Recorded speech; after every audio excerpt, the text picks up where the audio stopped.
Snow fell hard outside, hitting the porch light like tiny fists. My daughter looked down at the floor. Her husband looked through me like I wasn't even there. They told me I couldn't stay anymore. Said it was too much. Now I was standing outside, 2 bags in hand, under a Denver sky with nowhere to go. Alright, before we dive into this crazy story, do me a favor, subscribe and tell us where you're watching from. My name is June Hale, and 2 hours ago, I still believed I had a place in my daughter's home. The house smelled like cinnamon and wood polish. Emma had always been good at making things feel warm, even when her words weren't. I was sitting on the edge of the couch, holding a pillow in my lap like a shield. Emma stood by the kitchen, rubbing her fingers together like she was cold. Cole, her husband, leaned against the wall with his arms crossed. His face was blank, but I could feel the tension in the room like static. "We need the space," Emma said. Her voice was soft, careful. "It's been a year, Mom. Since Dad passed. A year since Ethan, my husband of 33 years, took his last breath in a hospice bed with both of us at his side. Since then, I had stayed with Emma and Cole. Not forever, just to get back on my feet." "That's what we all said." Cole added, "We're trying to start a family. We just need some emotional room." That phrase made me flinch. Emotional room. As if my sadness was crowding out their joy. I looked at Emma. "Are you asking me to leave?" She didn't answer right away. She just looked down. That was the answer. I nodded slowly. Okay, I get it." Cole picked up my smaller suitcase like it was nothing. "We packed up what you'll need. Your meds are in the side pocket. You've got everything." I stood and pulled on my coat. My legs felt hollow. The world had gone quiet, like a snow globe right after you shake it. I looked around the living room, the pictures of them at their wedding, the candles Emma liked to light in the evening. It was her home now. It had never really been mine. "I don't know where I'm going," I said. The words came out before I could stop them. Emma's voice shook a little. "You're strong, Mom. You'll figure it out." I stepped out onto the porch. Snowflakes stung my face. The Uber Cole had called was already waiting at the curb. Its headlights lit up the street like a stage. The front door closed behind me. I didn't look back. The ride was quiet. My phone battery was low. I found a cheap motel on an app, 1 room left. I booked it. As I waited under the streetlight, my hand slid into the inside pocket of my coat. My fingers touched something. A small envelope. I pulled it out. Ethan's handwriting. Sharp, neat, all in capital letters. Just one sentence written on the envelope. Locker 317. The bank lobby was too bright. Every light made my face feel older. My hand shook as I turned the key. Locker 317. The only thing my dead husband left me without a word. What I found inside didn't belong to him. It belonged to my mother, and it changed everything I thought I knew. The next morning, Denver felt colder than usual, like the sky had turned its back too. I hadn't slept much at the motel. The heater clicked and coughed all night. My hands were sore from gripping the pillow too tight. I kept thinking about what had happened, how my daughter had looked away, how her husband never even said goodbye. But I kept coming back to the envelope. Locker 317. I took a bus to the First Valley Bank. I remembered Ethan coming here sometimes when we lived in Park Hill. He said it was for paperwork. Never anything more. The bank lobby was clean, silent, and too white. The kind of place where people wear wedding rings and smiles that don't reach their eyes. I walked to the desk and showed the envelope. The woman typed something into the computer and gave a small nod. "This way, Mrs. Hale." She led me down a hallway with soft carpet and a stale scent like forgotten perfume. Then we reached the vault. She unlocked the main door, then stepped aside while I used the key Ethan had hidden in that envelope. Locker 317. The key stuck at first. My hands were too cold. I had to try twice. Then the lock gave way with a soft click. Inside, there wasn't much. Just a plain brown folder, and a small metal box about the size of a lunch container. I sat down at the little table and opened the folder first. It was filled with papers in my mother's handwriting. My chest tightened. She'd been gone for years, died just before Ethan got sick. I hadn't seen her writing in ages. That round, careful script, always in black pen. The first page was a letter. "If you're reading this, it means Ethan finally gave you the key. I asked him to hold on to it until you were alone. There's something I never told you. Something I thought I could take to my grave, but I see now that secrets are like mold. They don't die in silence, they grow." I read every word slowly. Like each one might bite me if I rushed it. She wrote about a man named Harold Vance. A rich industrialist from Denver, owner of some old mining businesses and early real estate developments. She said they had an affair in the late 70s, when she worked as a records clerk in one of his offices. She had been in love. Not a fling, not a one-night thing. She said she would have left her husband, my father, but Vance told her it was better for me to be raised in a normal home. But he didn't walk away entirely. He left money.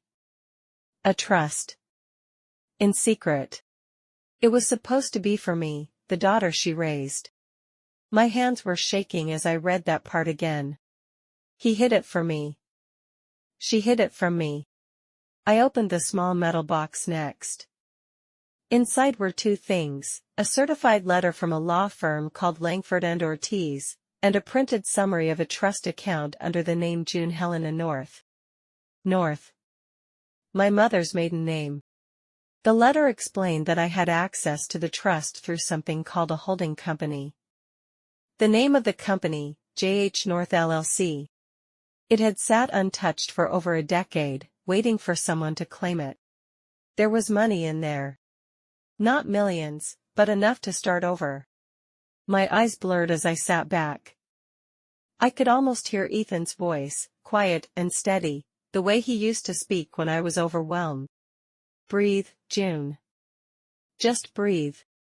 I hadn't known he was hiding this. But maybe he wasn't hiding it. Maybe he was protecting it. Or protecting me. Even after death. The motel room smelled like bleach and sadness. I sat on the edge of the bed with the folder beside me, glowing under a weak lamp like it held the sun. Everything I had left in the world was on those pages. And maybe, a way forward. The Aurora Motel was no bigger than a shoebox. The kind of place people disappear into when they're out of options. My room had a broken lampshade, a stained chair, and curtains that didn't quite close. But the folder sat on the bed like a treasure chest. I opened it again, ran my fingers over the pages. My name, June Hale North, looked strange in legal print. Like a version of me that had been waiting in the dark, quietly holding her breath. I didn't sleep. I studied. At 4 a.m. I opened my laptop, connected to the motel Wi-Fi, and started reading everything I could about trusts, real estate, and distressed debt. Words I'd never heard before suddenly became lifelines. By morning, I'd contacted the law firm listed in the letter, Langford and Ortiz. They were still in business. That's when I spoke to Leo Ortiz. She was sharp, calm, and didn't speak down to me like I was someone's lost grandmother. She said, "It's your money, Ms. Hale. You just need to decide what you want to do with it." I told her I didn't want to waste it. I didn't want to run away. I wanted to build something. That's how JH North LLC came alive. Leah walked me through setting it up, an anonymous holding company that could buy property, make offers, invest. She explained note buying, where you don't buy the property itself, but the debt behind it. Especially when the owner is behind on payments. Then she sent me a spreadsheet. We found something you might be interested in, she said. I opened the file. My breath caught. The condo complex where Emma and Cole live. They were on a pre-foreclosure list. Unpaid HOA loans, deferred maintenance costs, backdated fees. All wrapped up in a non-performing note, basically, someone's financial mess tied to a building full of people. I stared at the screen. A single name blinked at the top of the list. Cole Whitman, HOA treasurer. Emma's husband. The same man who stood in front of me last week and told me I didn't belong in their life anymore. Now their life was sitting on the edge of collapse. Leah said the note would go to auction in 3 days. I didn't need to show up in person. Just needed to place a bid through JH North. It would be anonymous. I asked her, what happens if I win the bid? She said, you become the debt holder. That means you have control over what happens next. I could legally step into the space they forced me out of. Not as a mother. As their creditor. It didn't feel like revenge. It felt like a reset. 2 clocks ticked that morning, one on my motel nightstand, the other inside my chest. At 9 a.m. I pressed submit offer. At 9:01, my phone buzzed with a message that made my heart twist. Mom, can we talk? I watched the screen count down. 8:59 a.m. My laptop sat on the motel desk next to a half-drunk cup of motel coffee. Bitter and burnt, but it kept my fingers from shaking too much. The auction portal was open, the numbers glowing like a warning light. There were 4 properties listed. I only cared about one. Whitmore Place condominiums. Emma and Cole's complex. The bidding was private, sealed offers, one shot. Leah Ortiz had helped me prep everything the night before.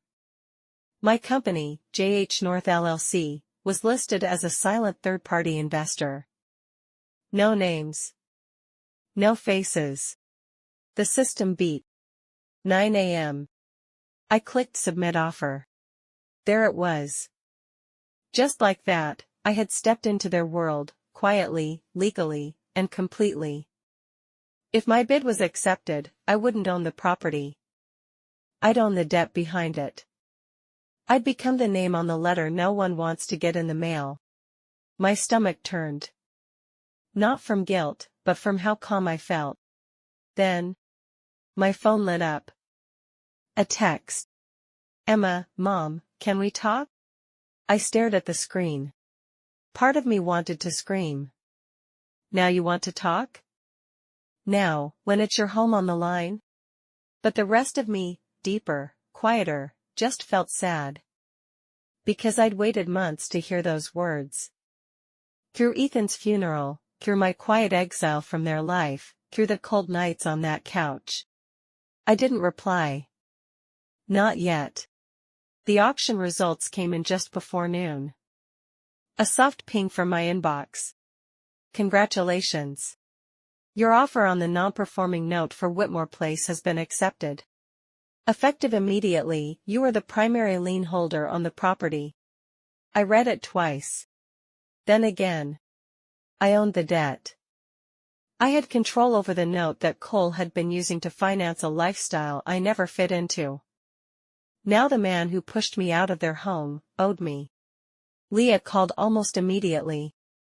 June, she said, her voice low and firm. It's official. You're in. I closed my eyes and let the moment settle.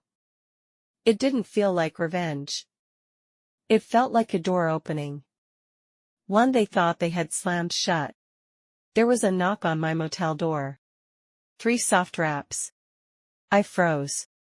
Mom? Emma's voice. My throat dried up. Please, can you open the door?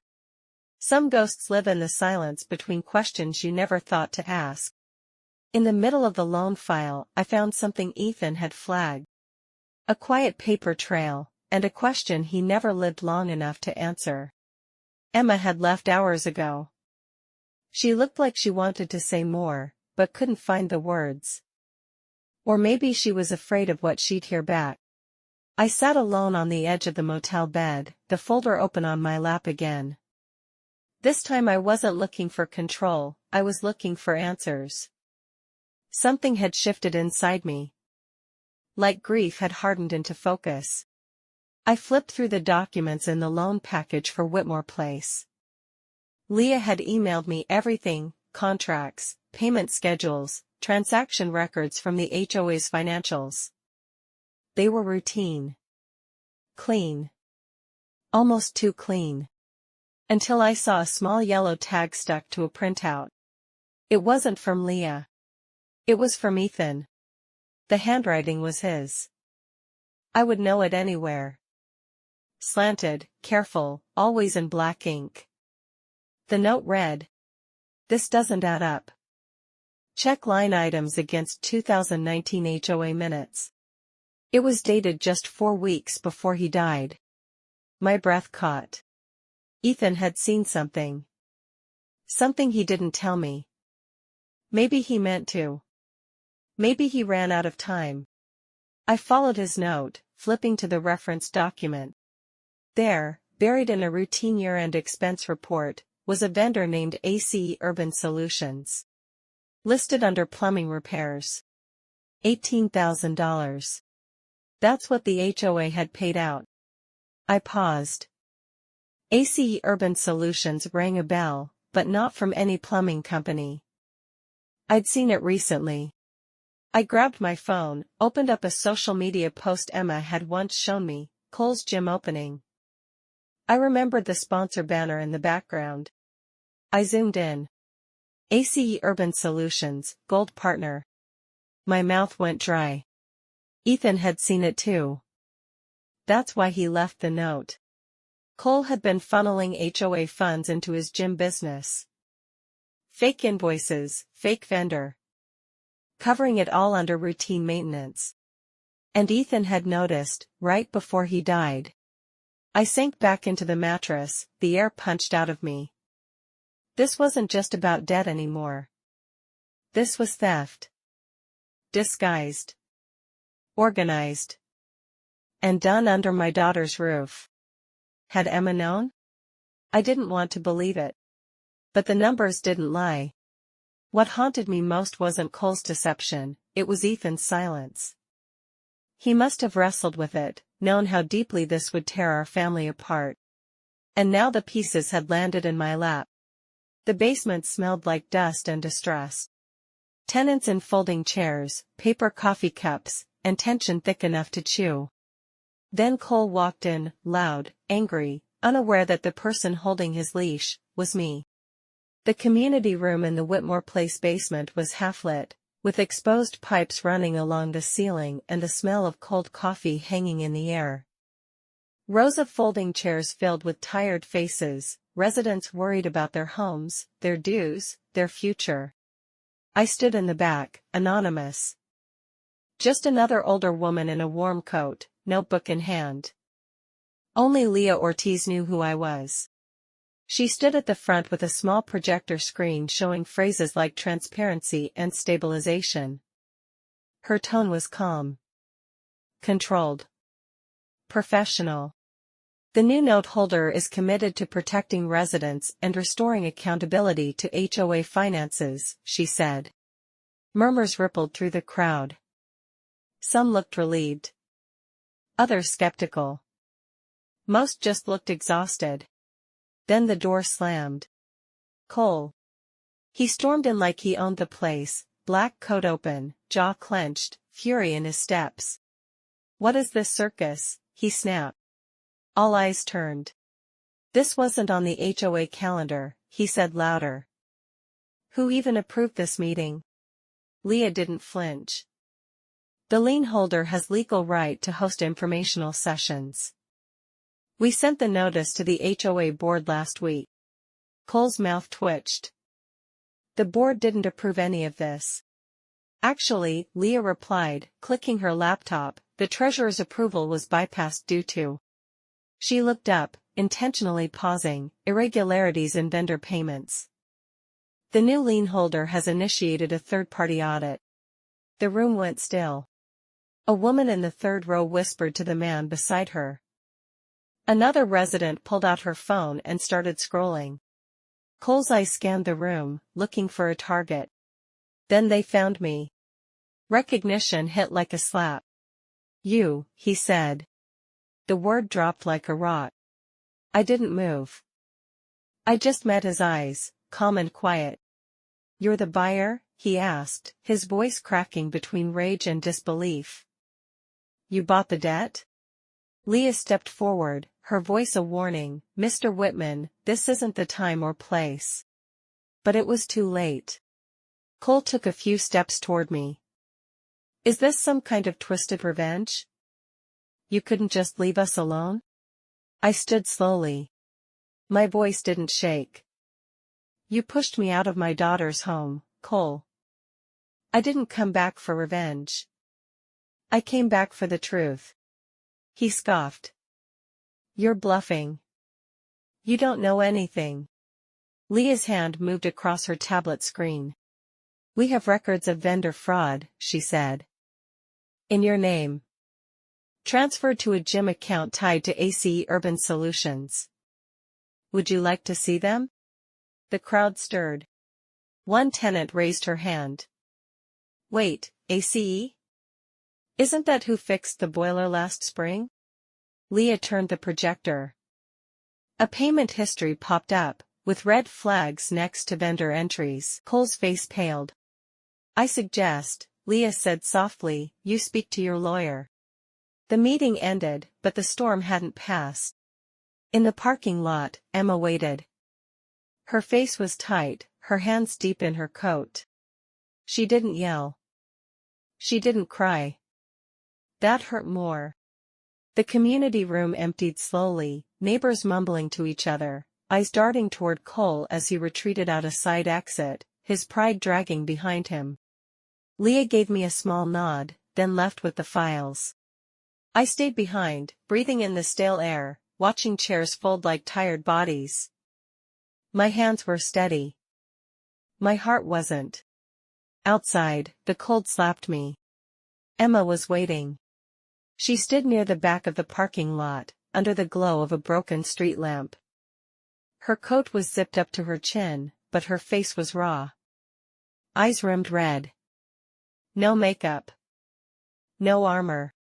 She looked smaller than I remembered. I should have known, she said quietly, before I even reached her. Should have known what? That it was you. Her voice was low, shaking. The new debt holder. The audit. The meeting. All of it. I didn't want it to go public, I said. But someone had to stop him. She didn't answer right away. Just stared down at her boots. A pause long enough to carry a decade of silence. I let him convince me you were making things harder. That you were stuck. Bitter. Her voice cracked. He said we needed space. And I agreed. I let him push you out because it was easier than standing in the middle. I didn't flinch. I'm not angry that you let me go, Emma, I said. I'm angry that you pretended it was love. She looked up sharply, pain flashing through her. I didn't know about the fraud, she said quickly, desperately. I swear. He told me the expenses were for contractors, that it was all reimbursed. I didn't check. I just trusted him. Trust is a decision, I said. So is silence. She blinked hard, once. Twice. Then looked away. I didn't stay silent, she whispered. I stood next to him. And that was the truth. She hadn't just turned her back on me. She'd helped hold the door shut. We stood in silence for a long moment, snow gathering at our feet. Finally, she turned to leave. I called after her, "Emma."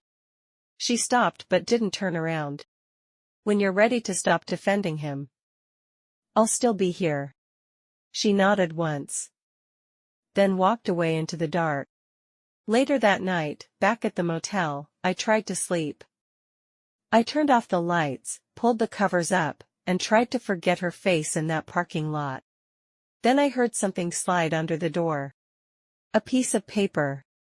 I got up slowly, heart tight in my chest. It was a plain white note, typed in all caps. "Back off or else." Threats printed in block letters don't scare me. But they say something else. Someone knows I'm not just a widow anymore. Someone is scared. That means I'm close. I stared at the note. Plain printer paper. All caps. No signature. "Back off or else." I held it by the edges like it might burn me. My breath stayed calm, but my hands tightened. Fear used to work on me. Once. When Ethan got sick. When the world got small and silent. When grief made me forget who I was. But now? Now fear just told me I was getting too close. I folded the note carefully, slipped it into a plastic sleeve, and tucked it into the folder with everything else. Then I picked up the phone. "Leah," I said, "we need to push harder." An hour later, I was back in her office. Her team had started reviewing HOA records from the past 5 years. Hidden beneath vague descriptions like outdoor maintenance and plumbing services were payments that didn't match any real work orders. The amounts weren't massive, but over time, they added up. Enough to matter. And all roads led back to Cole. Leah's bookkeeper, a quiet woman named Dana, had traced vendor accounts through tax records. One stood out, ACE Urban Solutions, the same fake company name that kept appearing in the ledger. "I thought you should see this in person," Dana said. She slid a report across the table. I scanned the sheet, my eyes landing on a single line. ACE Urban Solutions, business account linked to C. Whitman Fitness, LLC. Cole had been laundering HOA money directly into his gym business. No middleman. No attempt at disguise beyond fake paperwork. Just theft, dressed up in spreadsheets. I sat back slowly, the weight of it pressing down. But underneath it, something steadier hummed. Resolve. He had stolen money from families. From seniors. From people who trusted him to keep their homes safe. And he had done it with the confidence of someone who thought no one would ever check. Ethan had checked. That note in the folder, he'd spotted the same vendor months before his death. He hadn't been imagining it. He hadn't been paranoid. He'd been right. Emma might have chosen silence. But Ethan had tried to warn me. And now I had the proof he never got to use. I turned to Leah. "What happens if we press charges?" "We'd need the residents to file jointly," she said. "But with the audit nearly finished and the fraud confirmed, we're almost there. If you authorize us to move forward." I nodded. "Do it." The report, payments disguised as plumbing repairs, routed to Cole's gym account. Numbers don't shout. They whisper. They don't accuse. They reveal. And what they revealed broke something in my daughter's face I hadn't seen since she was a child. I didn't plan to show Emma the report. But I couldn't carry it alone anymore. I met her at a cafe near City Park, neutral ground, halfway between her rental unit and the motel I was still calling home. She looked tired, like the weight of everything was finally catching up. There were shadows under her eyes that no makeup could hide. I placed the file between us on the table. "I need you to look at something," I said, gently. She didn't move. "This isn't a fight, Emma. It's a reckoning." She slowly opened the folder. The first few pages were harmless, expense summaries, vendor listings. Then she got to the flagged items. The bank links. The gym account name. Her eyes froze on the page. C. Whitman Fitness, LLC. She blinked, lips parting slightly. No. No, this has to be, it's a mistake. I waited. She flipped the page. Red circles marked the biggest payments. Timestamps. Transfer confirmations. She didn't speak. Just stared at them like they were in another language. Finally, her voice cracked. I thought it was temporary. He said we'd pay it back. I leaned forward, quietly. You knew. She winced. Not all of it. Not like this. I knew he moved some money, just once or twice. He said it was a short-term cash flow thing, that the gym had hit delays, and he didn't want to lose the space. How much did you think he took? I asked. She swallowed. 10,000. Maybe 12. I said nothing. The report said 18. And that was just the amount we could prove. Emma closed the folder. Her hands trembled. I should have said something, she whispered. I should have done something. You still can, I said. You can come forward. Or you can keep pretending you didn't know. She looked up, tears now pooling in her eyes. And what if I do come forward? I lose everything. He goes to jail. I lose the house, the life, what's left of it. You already lost it, I said, softly. The moment you stopped asking questions. She reached for the folder again, her fingers trembling. Then she looked at me, really looked at me. I need to tell you something else. Her hands were shaking when she reached into her bag. She didn't pull out a weapon. She pulled out a heartbeat. My daughter was carrying a secret inside her, not just guilt. A child.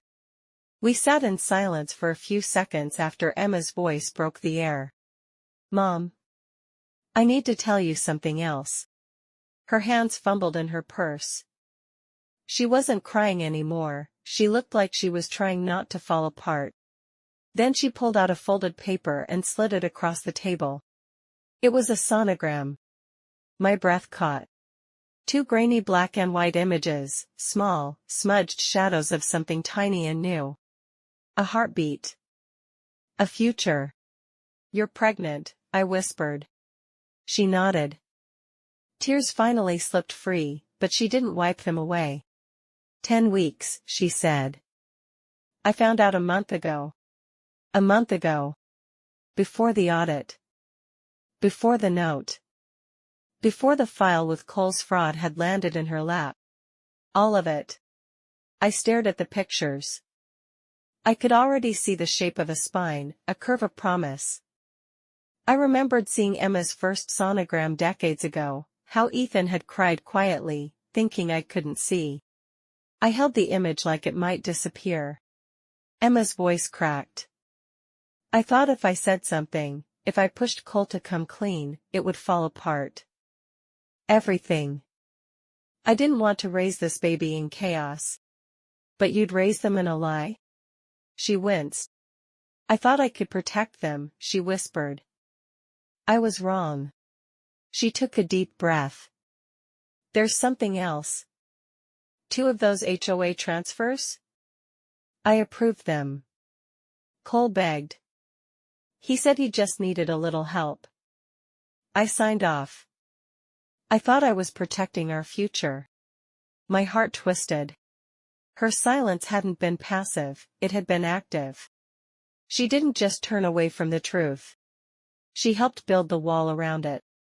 And now that wall was cracking. Outside the window, the snow had started again. Flakes drifting gently, like everything was trying to pretend the world was still soft. Inside, everything felt brittle. You need to step forward, I said quietly. Not just for me. For the child. She nodded slowly. Her hands were still around the sonogram, gripping it like a life raft. Then her phone buzzed. She picked it up, eyes going wide. "It's Cole," she said. "He sent out an email." "What did he say?" She stared at the screen. Her voice trembled. "He's accusing someone of being a predatory lender, of trying to ruin us. He's named you. Publicly." That night, Cole blasted an email accusing a predatory lender. He named me.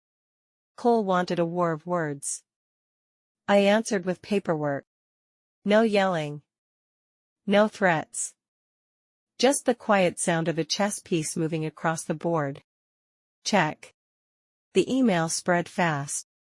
Cole had CC'd half the tenant list, some local real estate forums, and, somehow, a community Facebook group. The subject line said it all. Stop the predatory lender targeting Whitmore Place. My name was bolded. He called me vindictive, unstable, a bitter widow with a grudge. He framed my acquisition of the HOA's debt as an attack on a struggling community. The message was full of fake details, but it wasn't about facts. It was about fear. I read it once. Then closed the laptop. Then I called Leah. "We need to respond." "Not emotionally," she said. "Legally." We drafted a consent order. Precise. Clean. It included Cole's immediate removal from the HOA board. A restitution schedule for the stolen funds. A gag clause preventing him from making further public claims about JH North or me. A community statement to residents, written not in anger, but in transparency. The tenants didn't want scandal. They wanted heat in the winter and working mailboxes. They wanted quiet. And I could give that. Not because I had to, but because I could. I rehearsed the statement Leah and I wrote together, standing in front of the motel mirror. I didn't want to sound like a victim. Or a villain. Just someone who believed that the truth, once uncovered, needed to stand. "I understand many of you were confused by recent changes," the speech began. "I want to assure you, no one is coming for your home. What's happening here is simple. It's not about revenge. It's about responsibility."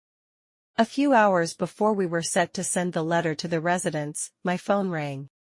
A voicemail. The voice on the other end was calm but curious. "Ms. Hale, this is Sarah James from the Denver Chronicle. We're hearing reports of financial mismanagement at a condo complex in Aurora, and a legal power shift. You've been named. Would you like to comment on the record?" I didn't answer right away. Reputation. That old, invisible currency. Ethan had always said, people don't remember the loudest story, they remember the last one. I stared at the phone for a long time. Then I hit delete. A reporter left a voicemail. "We hear scandal at an Aurora condo. Want to go on record, Ms. Hale? Reputation doesn't bleed. But when it breaks, it cuts." I didn't answer the reporter. I didn't post, argue, or explain. I let the truth do what it does best, echo. I never called the reporter back. I didn't need to. The consent order landed like a quiet storm, no headlines, no arrests, just finality. Cole's name was removed from the HOA board within 48 hours. His access to funds was severed. The restitution plan was formalized, monthly payments under court supervision. We didn't ask for jail time. That would have made noise. Instead, we asked for something more powerful, consequences without chaos. Leah handled the filings. I handled the silence. I didn't post online. I didn't correct the rumors. I didn't tell anyone outside my tight circle what really happened. Because I'd finally learned something. Some victories are meant to be quiet. Cole's online rant disappeared within days. Either his lawyer stepped in or he realized screaming into the void wouldn't save him. Emma moved out a week later. No argument. No drama. She packed the essentials, took her car, and rented a small apartment across town, close enough for appointments, far enough for space. She didn't ask me to help her pack. I didn't offer. We were both still healing, but from different wounds. We met once at a hardware store. She was buying paint. I was buying light bulbs. We stood in the aisle for a moment, hands full of new beginnings. "How are you sleeping?" I asked. "Getting better," she said. "The baby kicks at night." She smiled softly, and for the first time in months, it reached her eyes. She asked, "Do you ever think we'll be okay?" I didn't lie. "I think we're getting there." We both knew trust doesn't come back like turning on a light. It's rebuilt. Word by word. Choice by choice. That night, back at my duplex, I turned on the porch light and sat with a cup of tea. The world outside was quiet, the air crisp.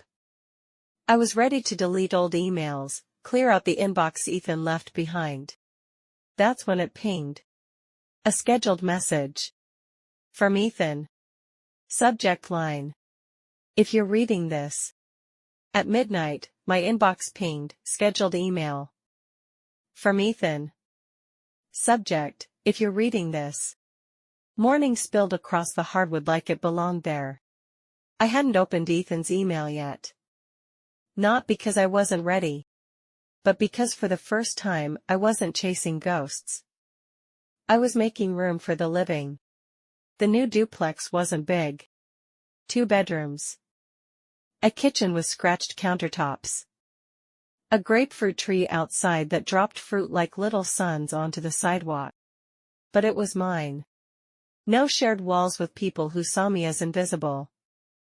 No couch I didn't belong to. Just space. Light. Air. Quiet. That morning, I stood barefoot on the floorboards, coffee in hand, watching the sunlight stretch into the corners. The kind of moment Ethan would have loved, simple, still, unremarkable except for how real it felt. The laptop sat on the table. The email waited, unopened. But not unread. Not yet. I slipped on a sweater, grabbed my bag, and headed to a place I had started going twice a week, a non-profit center called June's Table. A local grant circle that funded women trying to leave coercive relationships. Not just domestic violence, financial control, emotional sabotage, weaponized silence. I didn't start it with a mission statement.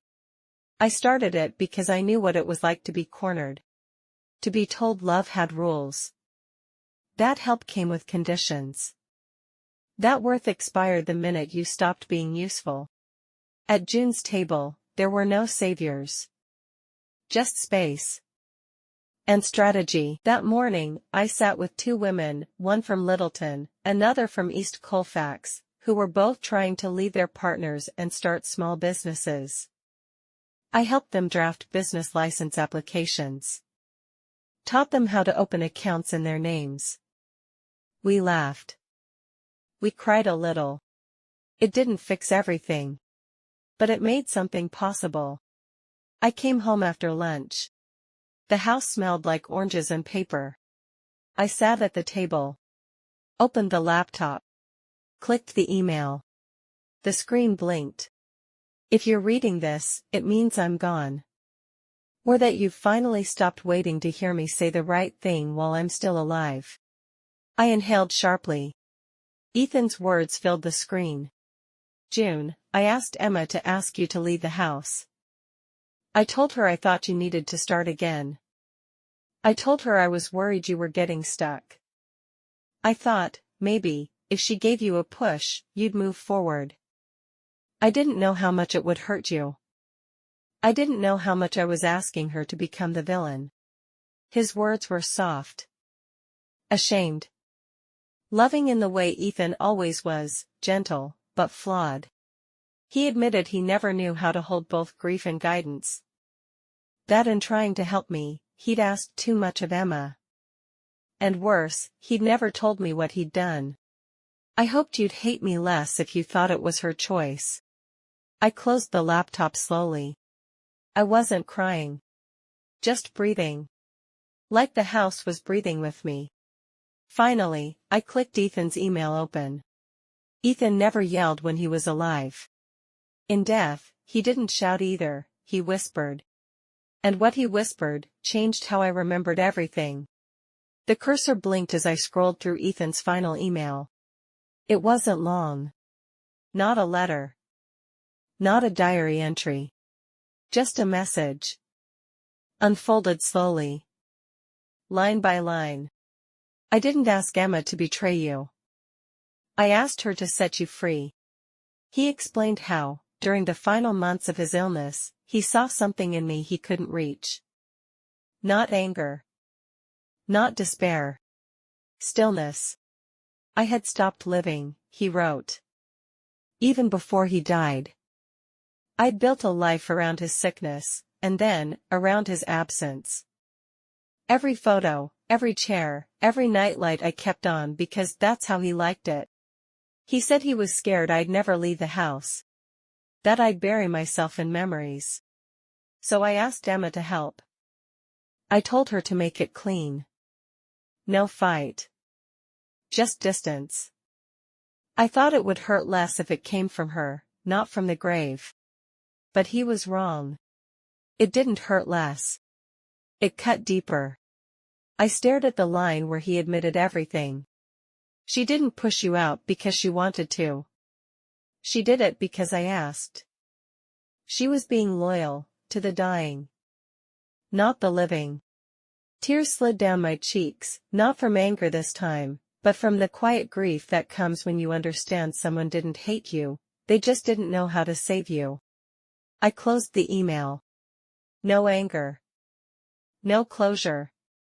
Just clarity. I took a breath. Then I sat down and wrote 2 letters. One for Ethan. Unsent. Just words into the silence. I told him I forgave him, but that forgiveness didn't erase the wound. That maybe, in some strange way, he was right. I wouldn't have left on my own. I'd forgotten how. The second letter was for Emma. Not long. Just honest. I told her I understood now. That I wished she'd told me the truth sooner. That we still had time to learn how to be honest with each other, not perfect, not healed, but true. I asked her to meet me. Not at a cafe. Not in a courthouse. At the Denver Botanic Gardens. The place we used to go when she was small and restless. Where she'd chase koi fish in the ponds and ask me if flowers had feelings. I didn't know what I'd say when I saw her. But I knew what I wouldn't say anymore, it's fine. Because it wasn't fine. But it could still be something better. I drafted 2 letters, one for Emma, one unsent for Ethan, and asked Emma to meet at the Denver Botanic Gardens. The Denver Botanic Gardens were nearly empty. The air was cold, crisp, but not cruel. Winter hadn't given up entirely, but it was learning how to let go. Emma arrived late, wrapped in a scarf I'd knitted years ago.